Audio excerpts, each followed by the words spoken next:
Hey y'all, I'm not vain. My ego is a nothing. And my name is not DW. I'll be back in just a minute and I'll tell you all about that.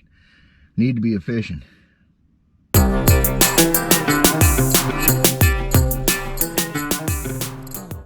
Pride and ego are dangerous bedfellows. I'm proud of our business, our restaurant. People say we have the best this, the best that. I'm proud of the people that helped me make that happen, but I don't take pride is dangerous. Ego more so. Sometimes offshoots of each other, I think. I know this isn't really a fishing video, but it ties into fishing, okay? I think. I'll try to keep it short. Yeah, right. I need to be fishing today, by the way. It's 60-something degrees.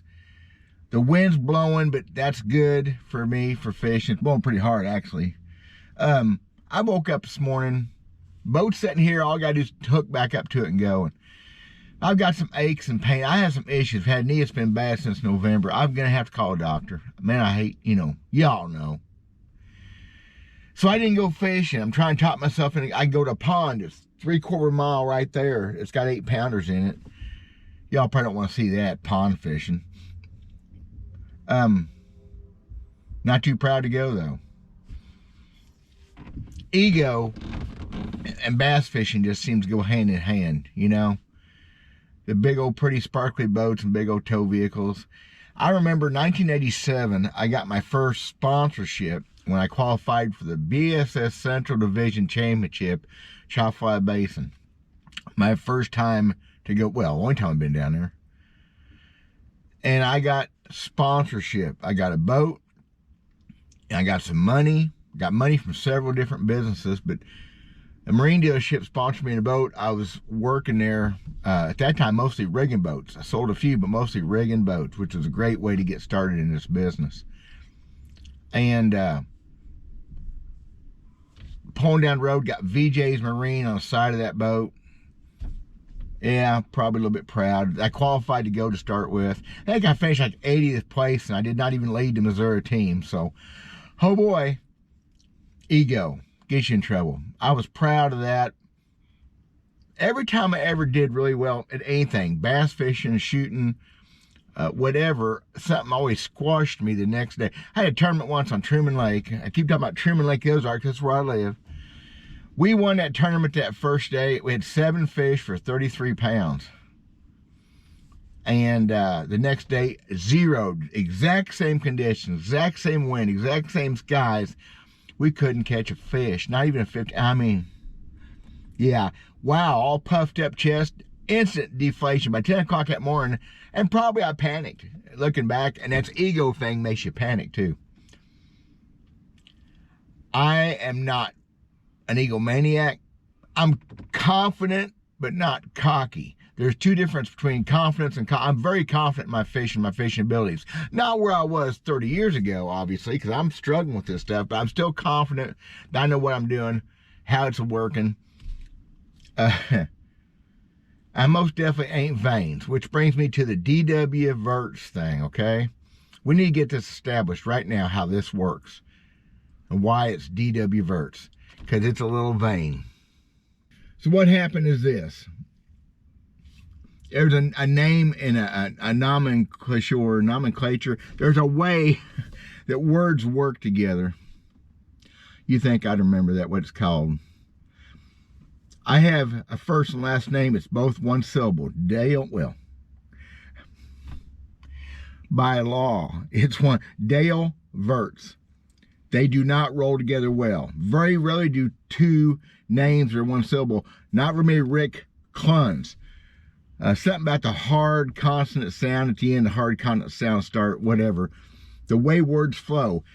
Dale Verts does not flow well. So I tried to tell people over the years that Dale, hear that, is not one syllable, it's two. Dale, Dale, Dale. It's two, you can hear that. Come on, right? You guys in the Northeast, over there in the corner, I see y'all. You get that. Let me hear you say it. No, I didn't. Louder. Dale. Oh, Dale. Don't go Dale. Dale. You're not getting it, are you? You did a tournament director back years ago. Redman tournament, Grand Lake, Oklahoma. He was a fill-in guy, but he was super dude. He ran another region. And I come up on the stage with a decent string of fish. He calls me DW Verts. All I heard the rest of that year from June on was, "Hey, Delbert." I'm not vain, but that bothered me. Delbert. Dadgummit. Day all. Try it again. See, it rolls. You go, Dale. Hi, Dale. People, I'm not dull either. Day all. Get it figured out. So I started filling out my entry forms at DW. I always thought that was cool. A lot of old timers use their initials. I always thought that was neat back in the day.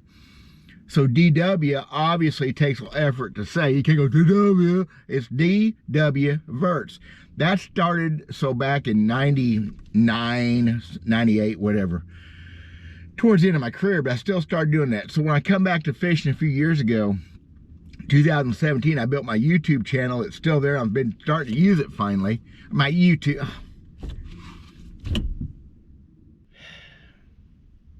Guys say I shouldn't call myself dumb. I'm an idiot.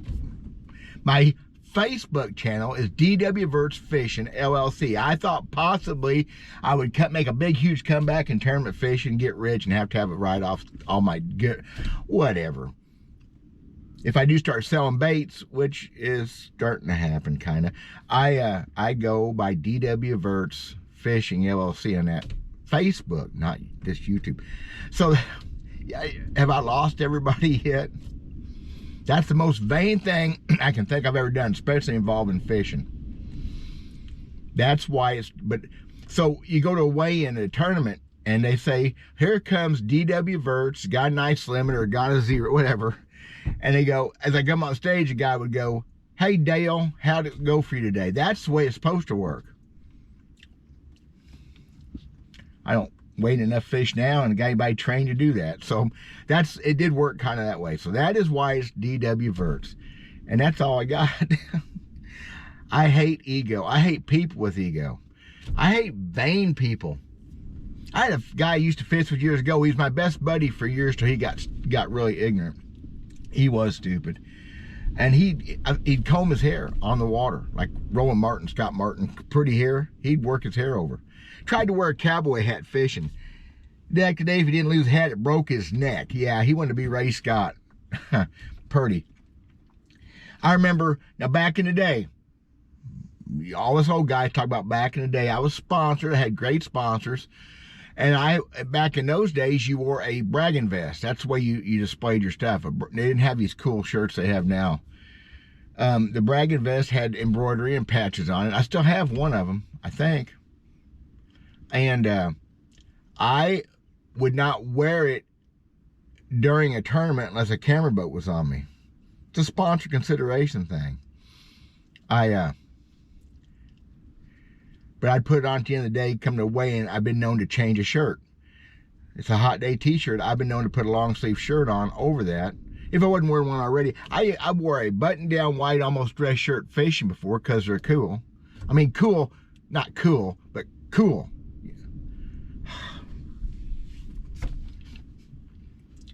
Poor guy. He needs to get a life. And then put that vest on over it. My sponsors, it's a sponsor thing. It's so cool having all these sponsors, especially when they're real sponsors, but you best take care of them. That's the most vain thing I did that way. You got to dress the part a little bit. Not no more. I wear my stupid t-shirts with all my stuff I put on myself and don't worry about it. I've made fun of, well, maybe, fancy bass boats with huge lifted trucks with puppy squasher tires, lots of money. A guy buy a brand new truck and put another $2,000 in wheels on it because he didn't like the ones that come with. If you're, that's rich and vain go together. I've looked at putting new wheels in my bass boat trailer. There's a guy who had some Bass Cat wheels that really look cool with it. Hey, $150 for them. That's reasonable. But these wheels are perfect. They're not even rusty. They're old directional chrome. Yeah, they're old, but so's the boat. I got something else to spend the money on. Big old trucks and fancy boats and people being ignorant at gas pumps. That's what always got me, how uppity some bass fisherman could be at a gas pump of a morning or of an evening. Okay, well, I'm going to decide what I'm going to do. I may make some baits. I won't get this open for y'all. I've been building baits. I've got some baits going out. It was kind of by accident. Can y'all see that? That's a bunch of grubs right there, and that's my sample pack for the Tackle Expo down to the lake this week. And I'm thinking about going to, not as a dealer, just kind of look around. There's a lot of people building baits, but I'm actually getting ready to ship some baits out. Pretty nice folks get a hold of me and want some stuff. I have not got that figured out as a business yet because my ego is not going to get in the way of it. Anything I say makes sense there. I need to go fishing. I'm trying to do a lot of these videos. I really appreciate you guys watching. I am not going to do everything political. I got some political stuff I need to talk about, but not today. You're so vain, I'm not so vain, whatever. Bye, guys. God bless y'all. You poor dudes watching this. So sad.